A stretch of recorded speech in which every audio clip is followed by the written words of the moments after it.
দিন যত যাচ্ছে ব্রিটেনের সিটি এবং অর্থমন্ত্রী টিউলিপ সিদ্দিকের বিরুদ্ধে অপসারণের দাবি তত জোরালো হচ্ছে।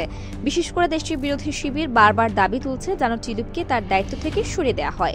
টরি নেতা বার্গার হার্টের পর এবার টিউলিপকে তার দায়িত্ব থেকে বরখাস্তের আবেদন জানিয়েছেন কনজারভেটিভ দলের আরেক জ্যেষ্ঠ নেতা কেমি ব্যাডেনোচ।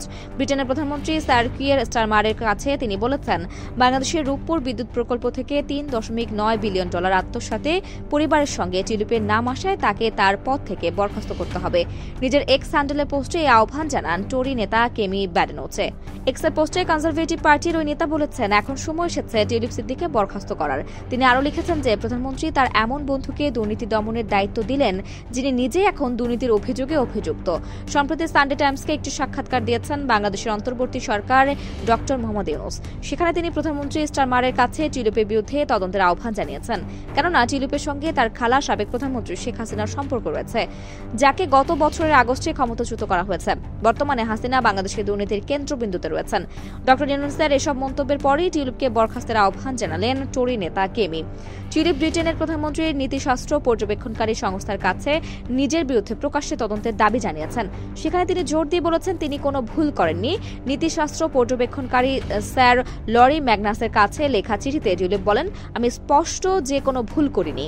ডাউনিং স্ট্রিট নিশ্চিত করেছে যে টিউলিপের ওই আহ্বানের পর তার বিরুদ্ধে অনুসন্ধান চালাবে স্যার লরি। তিনি তদন্ত সহ আরও কোনো পদক্ষেপ নেওয়া যায় কিনা সেই বিষয়টি খতিয়ে দেখবেন।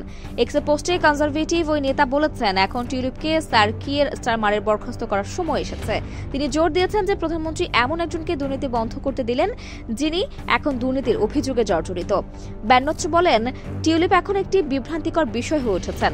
এখন সরকারের উচিত তার বিরুদ্ধে ওঠা অভিযোগ মোকাবেলায় মনোনিবেশ করা। তিনি আরও বলেন, বাংলাদেশ সরকারও শেখ হাসিনার শাসনামলে টিউলিপের যোগসূত্র নিয়ে বেশ উদ্বেগ প্রকাশ করেছে। সানডে টাইমসকে দেওয়া সাক্ষাৎকারে ডক্টর ইউনূস বলেছেন, টিউলিপের ব্যবহৃত সম্পত্তি তদন্ত করে সেই সম্পদ বাংলাদেশের কাছে ফিরিয়ে দেয়া, যদি ওই সম্পদ মন ভোলানো ডাকাতির মাধ্যমে হয়ে থাকে। বর্তমানে ব্রিটেনের অর্থ মন্ত্রণালয়ের দায়িত্বে থাকা টিউলিপ আর্থিক অপরাধ, অর্থ পাচার এবং অবৈধ অর্থায়নের দায়ে অভিযুক্ত। তার খালা শেখ হাসিনার বিরুদ্ধেও এসব অভিযোগ তদন্ত করছে বাংলাদেশের দুর্নীতি দমন কমিশন। আফরোজা আদিবা, অনুসন্ধান নিউজ, ঢাকা।